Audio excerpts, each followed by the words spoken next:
Selamat pagi, saya Dr. Nur Hafizah binti Muhammad Syukur dari program kaunseling di Fakulti Kepimpinan dan Pengurusan Universiti Sains Islam Malaysia. Jadi hari ini kita akan mengupas satu isu yang membimbangkan dan satu isu hangat, bukan hangat yang seronok tapi membimbangkan di kalangan masyarakat Malaysia.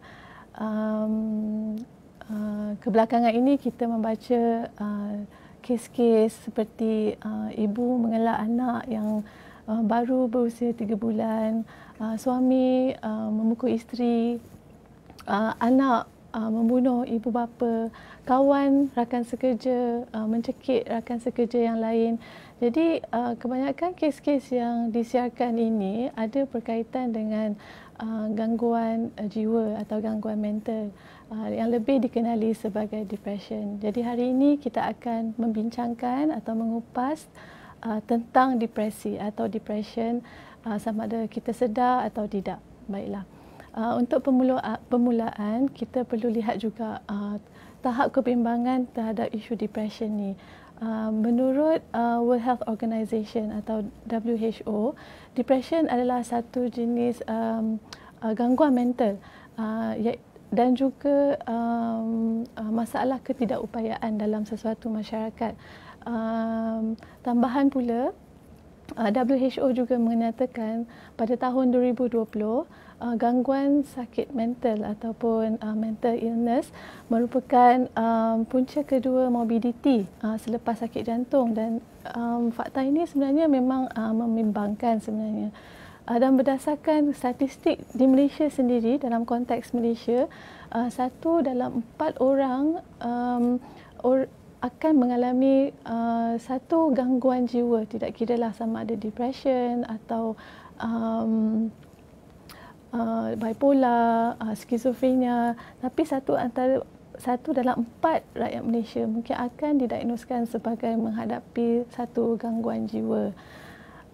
Masalah depression ni sebenarnya adalah satu penyakit yang kita susah nak sedar. Tidak seperti kalau kita demam ataupun kita sesama, dia ada indikator. Kalau kita demam, temperature kita tinggi. Tapi kalau depression adalah satu gangguan jiwa yang kita tak sedar kewujudan dia, dan orang lain pun mungkin yang tak tahu dan tak dapat nak bantu. Jadi ia adalah satu gangguan mental lah, dan perlu ditangani dan diatasi sebenarnya. Namun untuk kita menyedari penyakit tersebut, kita perlu ada pengetahuan tentang apa ialah depression ataupun kemurungan. Apa ialah kemurungan? Tapi bila pengetahuan itu tak cukup, timbullah satu masalah stigma. Jadi stigma ni adalah perspektif yang negatif yang kita letakkan dalam masyarakat kita berkenaan dengan penyakit mental. Jadi masyarakat kita sebenarnya melihat, kalau kita pernah dengar orang kata orang yang mempunyai penyakit mental ni adalah orang gila, dan orang yang berjumpa dengan doktor pakar sakit jiwa ni adalah orang yang tak betul dan gila, dan kita stereotip dia sebagai seorang yang tidak berguna dalam masyarakat. Jadi sebenarnya bila stigma tu berlaku, sedar atau tidak, individu yang mengalami penyakit kemurungan ataupun depression ini akhirnya memendam perasaan dan tidak meluahkan dan tidak berkongsi cerita dengan rakan ataupun pasangan ataupun ibu ataupun bapa. Jadi ia akan berlanjutan dan mungkin berkembang menjadi satu keadaan kemurungan yang lebih serius sebenarnya. Jadi perkara ini semestinya membimbangkan, sebab apabila kita ada masalah mental health ataupun gangguan jiwa yang berleluasa, dia merendahkan produktiviti negara, dia mengganggu gugat kesejahteraan seseorang individu untuk hidup dengan lebih tenang dan untuk berfungsi dan untuk menyumbang kepada masyarakat. Jadi itu adalah sedikit sebanyak pendahuluan tentang kupasan tentang isu depression ni dalam masyarakat kita yang perlu kita tekankan. Jadi kadang-kadang kita pernah juga bercakap seperti kehidupan harian kita, kita kata saya stres lah, saya depres lah. Jadi adakah bermakna saya mempunyai penyakit depression? Jadi dekat sini saya ingin mengupas perbezaan antara perasaan murung itu dan penyakit kemurungan tu ataupun depression. Feeling depressed versus having depression. Okey, ataupun kemurungan tu disebabkan oleh tekanan hidup ataupun stres. Okay, kita sebagai manusia biasa memang akan mengalami dalam hidup kita momen-momen yang low mood, okay, yang rendah, yang sedih contohnya. Contohnya bila kita kehilangan kerja, kehilangan orang yang tersayang, kalau kita gagal dalam peperiksaan ataupun kalau tak gagal pun kita dapat markah yang rendah untuk tugasan harian ataupun kena marah bos. Jadi perkara situasi macam ni memang boleh mengundang kepada perasaan sedih, perasaan tertekan, dan adakah kita mengalami penyakit depression? Sebenarnya tidak, sebab kadang-kadang perasaan ini hanyalah sementara dan sekiranya kita diberikan terapi atau kita go for treatment seperti kita pergi shopping, kita bergaul, kita berbual-bual dengan kawan, berkongsi cerita, perasaan tu mungkin akan hilang. Berbanding pula dengan penyakit kemurungan. Penyakit kemurungan ni adalah sebenarnya satu jenis kecelaruan mood ataupun kita panggil mood disorder, dan dia memang di bawah kategori psychological disorder lah. Dan kecelaruan mood ni berkait dengan gangguan dalam minda dan jiwa yang memberi kesan kepada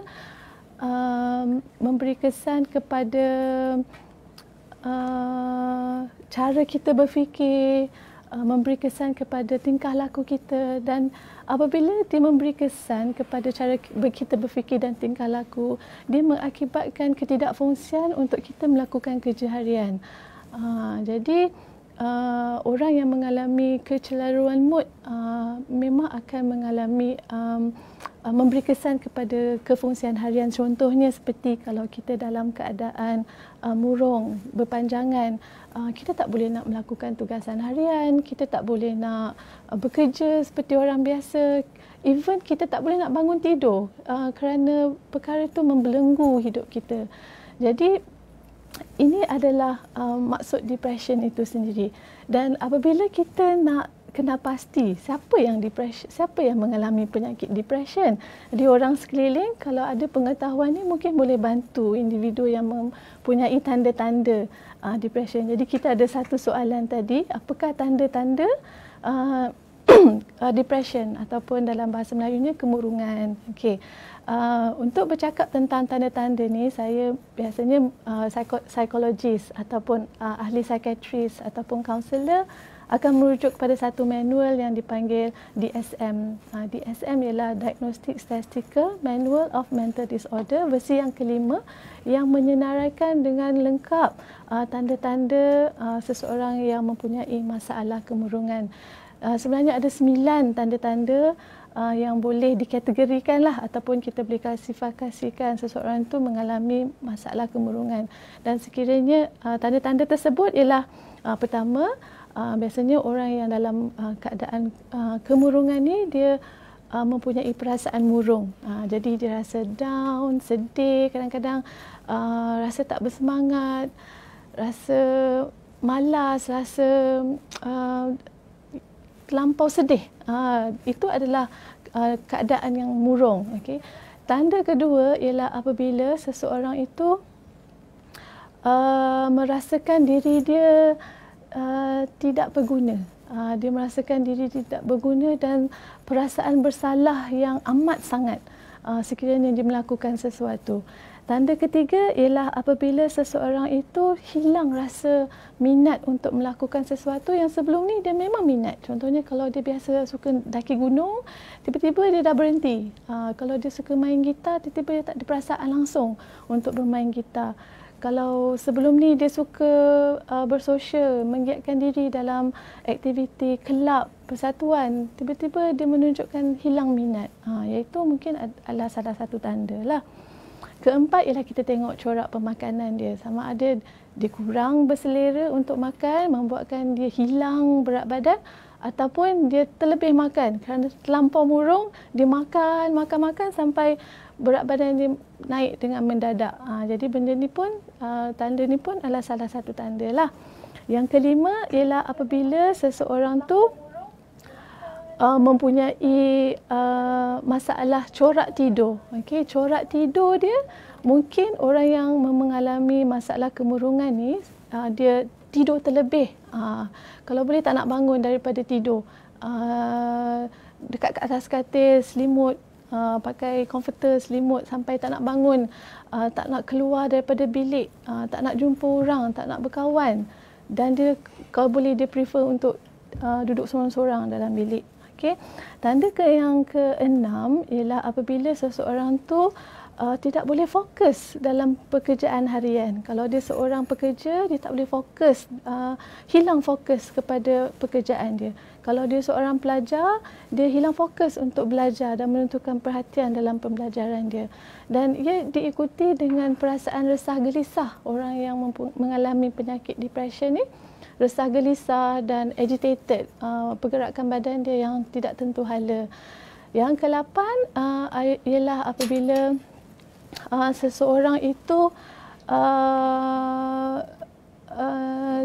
tidak dapat berfikir secara rasional lah, of course. Dan yang ke-9 ialah apabila seseorang itu ada terlintas dalam fikiran dia untuk mencederakan diri ataupun membahayakan nyawa sehingga tahap ingin membunuh diri. Jadi ini dah sampai tahap klinikal lah yang perlukan bantuan. Sekiranya kita mempunyai rakan ataupun adik-beradik ataupun jiran ataupun pasangan kita sendiri, kalau kita dah berkahwin, mengalami 5 atau lebih daripada tanda-tanda yang disebutkan tadi, dan kelima-lima tanda yang disebutkan tadi berlanjutan sehingga 2 minggu ya, 2 minggu. Jadi kita boleh bantu individu tersebut untuk dibawa kepada pakar ataupun kaunselor ataupun psikiatris supaya dia boleh di-assess ataupun diperiksa untuk diagnosis sama ada betul dia mengalami kemurungan atau tidak.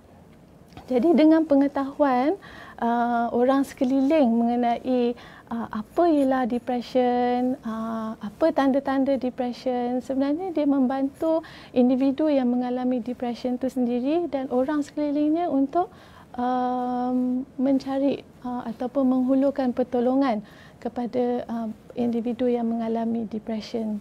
Jadi tanda-tanda yang macam ni adalah tanda-tanda yang boleh dimanifestasi dalam kita punya tingkah laku. Jadi cumanya bila kita tak ada pengetahuan tentang kemurungan atau depression ni, jadi kita tak sedar seseorang tu sebenarnya mengalami satu penyakit mental yang perlu diberikan perhatian. Jadi hasil kupasan hari ini, saya harap kita berharap supaya masyarakat sekeliling memahami depression itu adalah satu penyakit yang sangat serius. Kalau kita anak demam, kita boleh bawa pergi klinik, pergi hospital untuk ubat demam dia. Tapi kalau depression, kita perlukan rawatan susulan dari sudut bagaimana kita memberikan treatment kepada cara dia berfikir contohnya. Ada satu soalan, apa beza stres dengan depression ya? Okey, stres dengan depression adalah dua perkara yang berbeza. Stres adalah respon harian kita terhadap situasi persekitaran kita. Contohnya kalau kita dapat terbeban dengan banyak kerja, respon kita ialah tertekan kerana kadang-kadang mungkin kerja yang banyak tu kita tak dapat nak berikan tenaga. Mungkin tenaga kita dah tak cukup dah sebab kerja tu berlambak-lambak ataupun kita terbeban. Jadi kita perlu ada coping strategi lah, cara daya tindak untuk berhadapan dengan kerja harian tu. Sebenarnya stres ni adalah satu perkara yang bagus dalam hidup kita. Kita panggil stres yang sihat lah. Contohnya kalau kita tak ada stres, kita mungkin tak boleh nak survive dalam kehidupan kita. Saya bagi satu contoh. Sekiranya kita nampak ular, kalau kita tak ada perasaan stres, kita akan biarkan ular tu patuk kita. Jadi pentingnya stres adalah supaya kita dapat bertindak dengan rangsangan yang kita hadapi dah. Cuma bila kita terlampau stres sampai kita tidak boleh nak kawal stres tersebut, ia boleh membawa kepada elemen-elemen gangguan jiwa yang lain seperti kemurungan, dan sekiranya kita tak kawal ataupun kita tak ada daya tindak yang sihat untuk mengawal stres tersebut, jadi memang mudahlah kita terdedah. Bukan setakat dengan kemurungan, kita juga boleh terdedah dengan gangguan jiwa yang lain seperti bipolar, seperti penyakit kerisauan ataupun anxiety dan sebagainya lah. Jadi kita perlu bandingkan antara stres dengan depression ni supaya kita tak rasa diri bila kita stres, oh sebenarnya kita ni ada penyakit depression. Sebenarnya tak. Jadi kita cuma perlu cari jalan untuk menghadapi tekanan harian yang kita hadapi tu. Jadi ada orang yang bila stres dia ada terapi tersendiri. Contohnya dia pergi tadabbur alam, seperti yang kita biasa buat. Kita naik gunung, kita melihat pemandangan. Ada orang suka melukis, mewarna. Jadi perkara situasi yang macam ni sebenarnya boleh merendahkan stress level kita.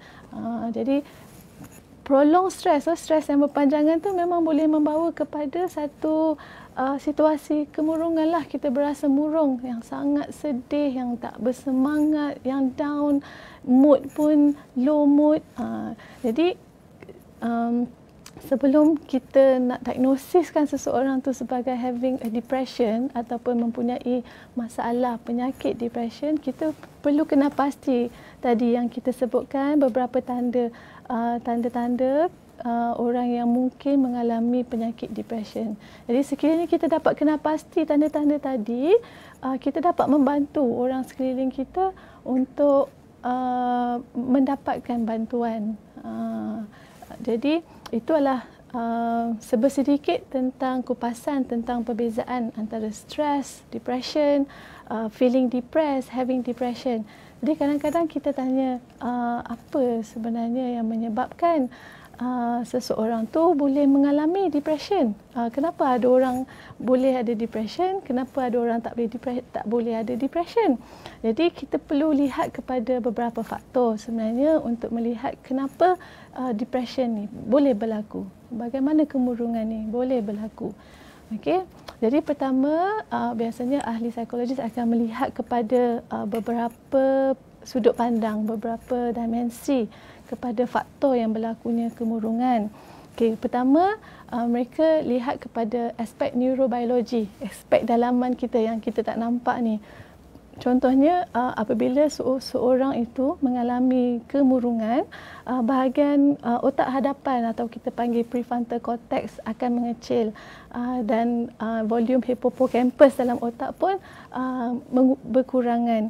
Jadi benda ni kita tak nampak. Jadi biasanya kita akan doktor lah akan assess melalui neuroimaging, tengok saiz otak dia. Dan biasanya punca yang kedua berdasarkan neurobiologi itu ialah ada certain beberapa bahan chemical dalam badan yang kita panggil neurotransmitter yang mengawal mood, mengawal perasaan, mengawal tahap keseronokan, dan kita ada bahan-bahan chemical yang mengalir dalam badan kita, dan sekiranya bahan-bahan chemical ini tidak stabil, memang boleh mudah seseorang tu terdedah untuk merasa murung, untuk merasa sedih dan lebih terdedah kepada penyakit depression. Faktor yang ketiga di bawah aspek neurobiologi ialah hormon dalam badan yang dirembeskan. Okey.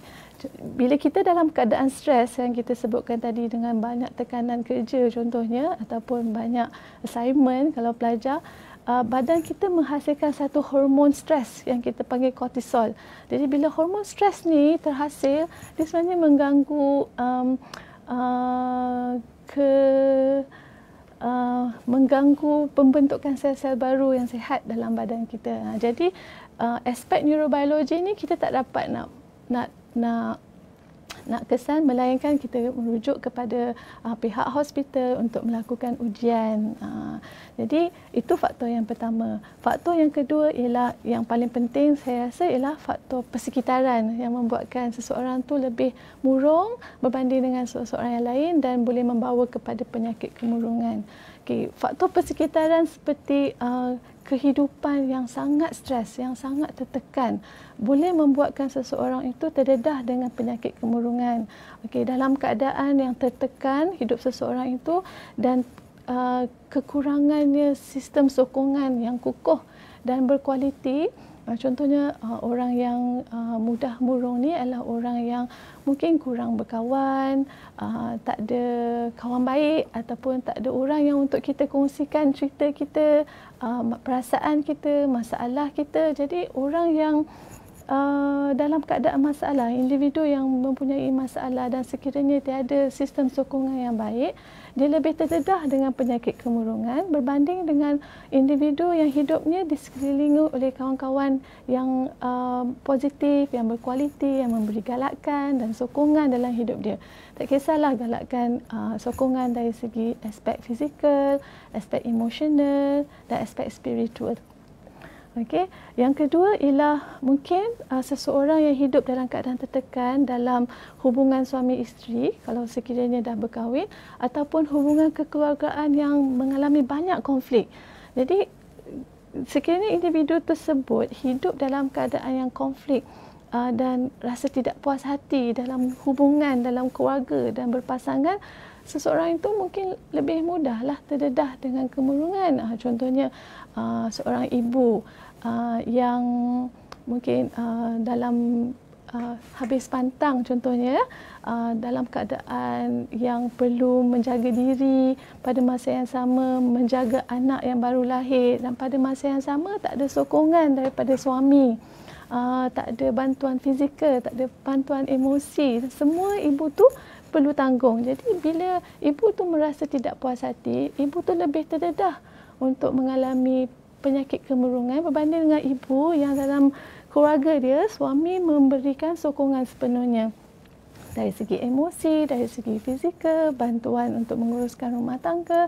Jadi kita dapat lihat ketidakpuashatian serta konflik dalam rumah tangga serta konflik dalam kekeluargaan itu sendiri. Kurang berkomunikasi, sentiasa bergaduh, tidak harmoni dan tak balance. Lebih terdedah, mudah terdedah untuk mendapat penyakit kemurungan.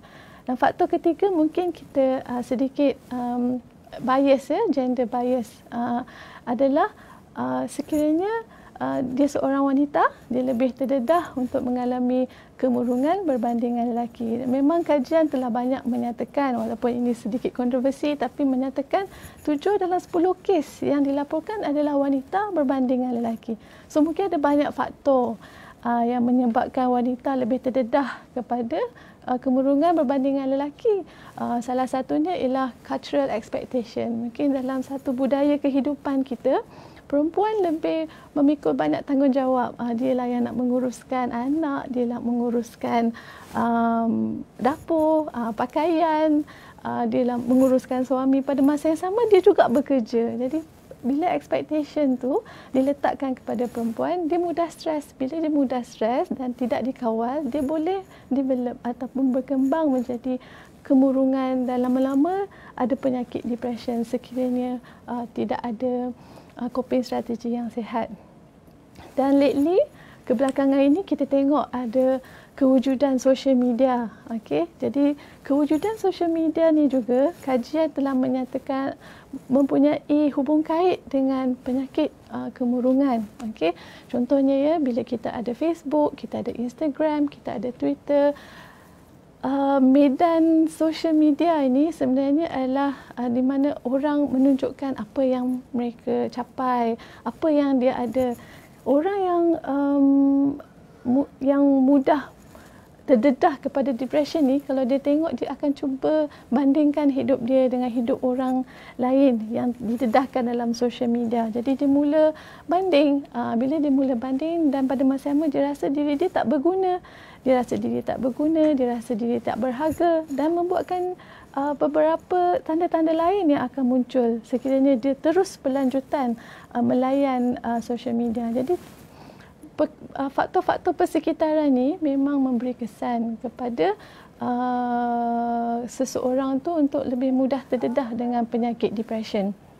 Jadi kita tak boleh nak bersandarkan kepada faktor neurobiologikal sebab ada interaksi dengan persekitaran yang menyumbang kepada seseorang itu mengalami penyakit depression. Jadi selain daripada faktor neurobiologi, faktor persekitaran, pakar psikologi ataupun ahli psikologi juga melihat kepada faktor individu, psikologi individu tersebut. Jadi individu yang macam mana yang mudah terdedah dengan penyakit kemurungan ini.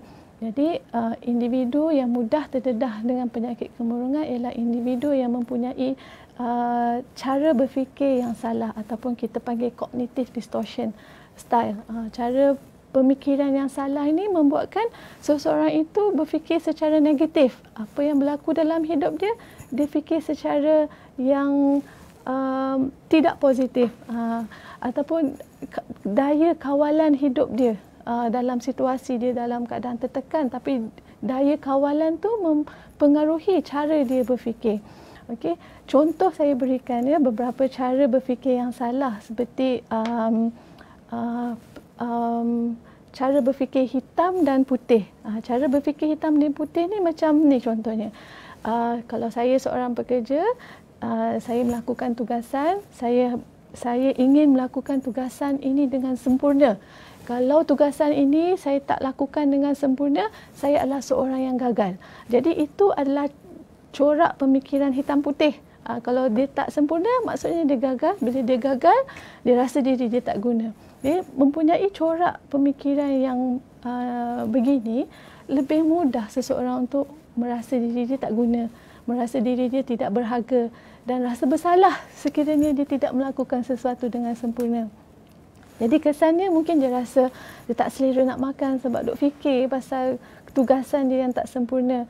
Jadi cara pemikiran yang macam mana yang positif dan yang betul. Jadi sekiranya seseorang tu ingin melakukan kerja dengan sempurna, okey, bila dia dah melakukan tapi tak sesempurna seperti yang diharapkan, cara pemikiran yang positif ialah dengan menyatakan aku dah berusaha, aku dah buat apa yang terbaik, insya-Allah aku akan cuba lagi untuk melakukan yang lebih baik. Jadi itu lebih positif berbanding dengan menyalahkan diri atau merasakan diri itu tidak berguna. Ada satu lagi contoh yang ingin saya kemukakan ialah cara berfikir overgeneralization. Contoh ya, kalau pelajarlah yang melakukan tugasan, sekiranya dia hantar assignment kepada pensyarah, pensyarah pun bagi komen. Ada 2 komen positif kat situ dan ada 3 komen negatif. Bagi orang yang mempunyai cara pemikiran atau cara berfikir yang salah, dia akan melihat kepada komen yang negatif saja. Yang komen yang positif tu dia dah tak nampak. Jadi bila dia tengok komen negatif, dia akan rasa diri dia seorang pelajar yang tidak pandai, bodoh dan akan gagal. Dan bila dia gagal, dia akan rasa dia tak berguna dalam masyarakat dan mungkin kehidupan dia, masa depan dia akan malap contohnya. Jadi ini adalah cara pemikiran yang salah lah, yang dipanggil cognitive distortion. Jadi individu yang mempunyai cara pemikiran macam ni lebih mudah terdedah kepada kemurungan berbanding dengan individu yang mempunyai cara berfikir yang positif, yang lebih optimis dalam kehidupan dia. Jadi kita dah tengok dah beberapa tanda, kita dah bincangkan tentang faktor-faktor kenapa seseorang itu mudah terdedah dengan depression. Jadi apa tindakan seterusnya? Jadi sebagai seorang ahli masyarakat, sebenarnya kita bertanggungjawab untuk mengatasi masalah kemurungan ni kerana ia berlaku di sekeliling kita. Kadang-kadang mungkin kita tak percaya, tak sedar ia berlaku dengan pasangan kita, dengan kawan baik kita, dengan ibu bapa ibu atau bapa kita. Jadi kita perlukan satu tindakanlah sebagai seorang individu yang bertanggungjawab untuk membantu, untuk menghulurkan bantuan dan sokongan kepada orang yang mengalami depression ataupun kemurungan. Kadang-kadang kita cakap, kita tolong, kita dengar, tapi kadang-kadang komen yang diberikan tu tidak membantu orang yang mengalami kemurungan ni. Okey. Jadi komen yang macam mana, bantuan yang macam mana yang perlu kita berikan kepada orang yang mengalami kemurungan. Salah satunya ialah kita perlu elakkan melabel seseorang yang mempunyai kemurungan tu sebagai lemah iman. Tu biasa kita dengar, lemah iman, jauh dengan Tuhan, tak baca Quran ya, ataupun kita labelkan orang tu sebagai gila, sewel. Jadi itu adalah label-label yang membuatkan orang yang mengalami penyakit kemurungan ni langsung tidak mencari bantuan ataupun professional help daripada pakar-pakar yang sepatutnya. Jadi bila label yang macam ni berlaku ataupun stereotyping ini berlaku, itu menyebabkan self stigma lah. Orang yang mempunyai masalah kemurungan tu sendiri dah tak nak mencari ataupun mencari pertolongan. Kemudian apabila kita cuba nak menolong rakan kita ataupun pasangan kita ataupun adik-beradik kita yang mengalami kemurungan ni, kita kalau boleh elak untuk menyatakan tidak mengesahkan perkara tu. Contohnya ya, bila kita kata saya tengah sedih, itu kita bagi komen, alah perkara ni kecil je, masalah kau ni kecil je, ada orang tu masalah dia lagi besar daripada kau, macam tu. Jadi bila kita invalidate atau tidak mengesahkan perasaan yang dikongsikan tu, biasanya orang yang mengalami kemurungan ni dia akan memendam. Bila dia memendam, banyak lagi elemen-elemen gangguan lain yang datang. Akhirnya dia tak minta pertolongan. Yang kita khawatiri sekiranya dia mencapai tahap tanda yang ke-9 tadi, iaitu ada pemikiran atau lintasan untuk mencederakan diri atau membunuh diri. Jadi kita cuba elakkan tu. Jadi sebagai seorang rakan ataupun seseorang yang mengenali individu yang mempunyai kemurungan ni, kita boleh kita perlu sentiasa be their ears, be their shoulder, prepare to lend your ears dan prepare to give your shoulder to lean on, sandaran dan memberikan telinga untuk mendengar. Biar mereka bercakap tentang masalah, isu mereka, dan kita menjadi kawan yang sedia mendengar tanpa judgement, tanpa penilaian terhadap kisah ataupun perkongsian yang nak diceritakan tadi. Contohnya, kau ni mengada-ngada lah perkara kecil macam ni pun kau nak kongsi, contohnya. Jadi kalau boleh kita elakkan judgement supaya rakan kita ataupun individu yang mengalami tanda-tanda depression ni boleh percaya bahawa ada orang masih lagi appreciate ataupun hargai dia sebab dia mempunyai pemikiran yang negatif tadi kan. Jadi kita perlu berikan sokongan yang positif kepada individu yang mungkin mengalami penyakit kemurungan. Dan sekiranya kita tak boleh nak berbuat apa-apa, kita bagi sokongan, kita kata saya sentiasa membantu, saya sentiasa berada di sini untuk membantu. Tapi sekiranya kita nampak rakan kita atau pasangan kita atau adik-beradik kita masih lagi menunjukkan tanda-tanda yang saya sebutkan awal tadi, jadi kita mungkin boleh penuh dengan hikmahnya, maklumkan kepada dia supaya ada saluran-saluran bantuan yang boleh kita hubungi untuk bantu dia, untuk rawat dia, untuk memberikan panduan kepada dia macam mana kita nak selesaikan masalah dia, macam mana kita nak betulkan cara dia berfikir. Jadi sebagai masyarakat adalah sangat penting untuk sedar kewujudan penyakit kemurungan ini dan menghulurkan bantuan dan sokongan kepada individu yang mempunyai masalah kemurungan supaya vicious cycle tu tidak berlanjutan. Dia tak memendam dan orang pun memberikan bantuan kepada mereka yang mempunyai masalah kemurungan. Dan biasanya bila rawatan bila rawatan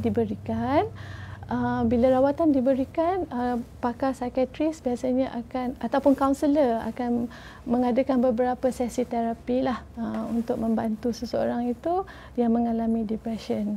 Jadi ada satu soalan tadi tentang berapa lama seseorang itu mengalami tanda-tanda depression ni. Okey, dalam 9 tanda yang saya sebut tadi, sekiranya seseorang itu mengalami 5 tanda atau lebih selama dalam tempoh 2 minggu, 2 minggu ya, bukannya selang-selang. Selama 2 minggu tu dia boleh dikategorikan ataupun didiagnosiskan sebagai mempunyai penyakit kemurungan. Okey, jadi itu salah satu soalan yang ditujukan tadilah. Okey. Jadi tadi kita dah kupas bagaimana masalah kemurungan, apa beza kemurungan dengan tekanan atau stres. Kita juga telah menyentuh tanda-tanda yang kita boleh kenal pasti dalam individu yang mempunyai kemurungan.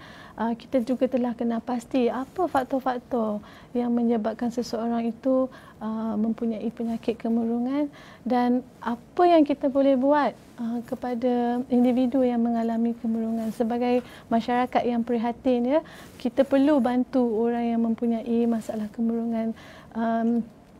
Even in fact dalam Islam sendiri memang mengakui kemurungan ni memang wujud. Okey, dan it's real. Dia adalah perkara yang benar dan berlaku dan perlu diatasi. Dan Islam juga menganjurkan sekiranya kita tak tahu macam mana nak bantu orang yang mengalami penyakit kemurungan dan orang tu sendiri tak tahu macam mana nak mengatasi masalah kemurungan dalam diri dia, kita perlu seek for help. Kita perlu cari bantuan profesional, pakar yang terlibat dalam memberikan terapi dan rawatan khusus kepada orang yang mempunyai sakit penyakit mental ataupun gangguan jiwa yang lain. Jadi sebagai seorang yang mengalami penyakit depression, mungkin dia tak ada hasrat untuk berjumpa dengan pakar, tapi orang di sekeliling yang bertanggungjawab untuk membantu dia untuk mendapatkan rawatan daripada pakar.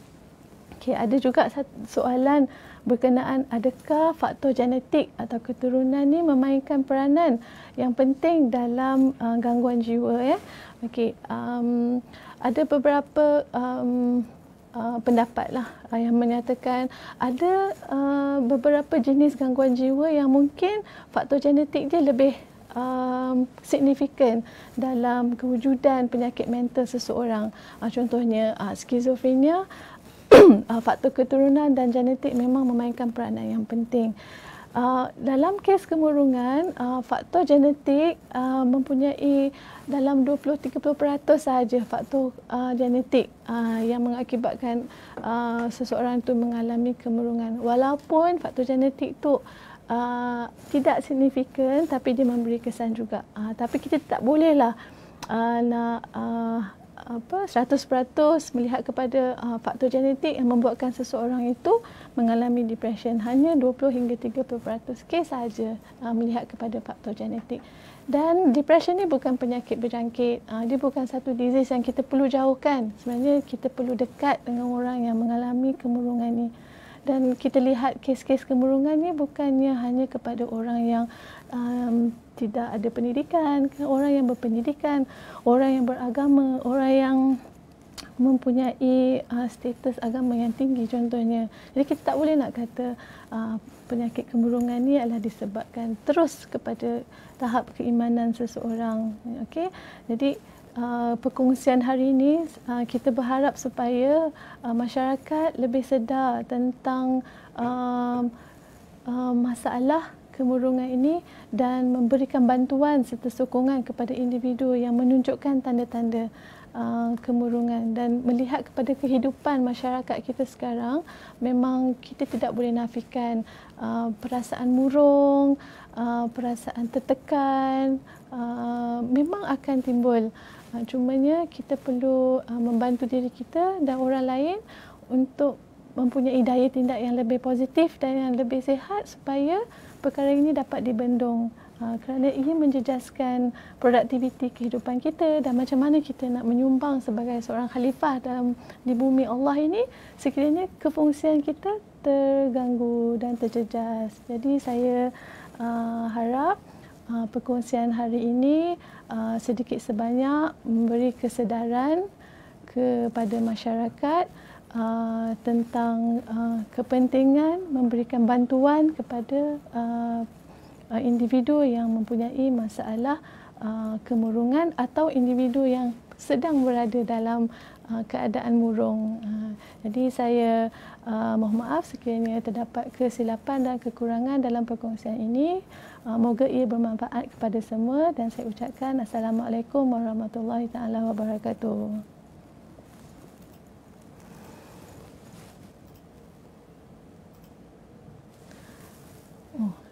Lebih setengah jam tu.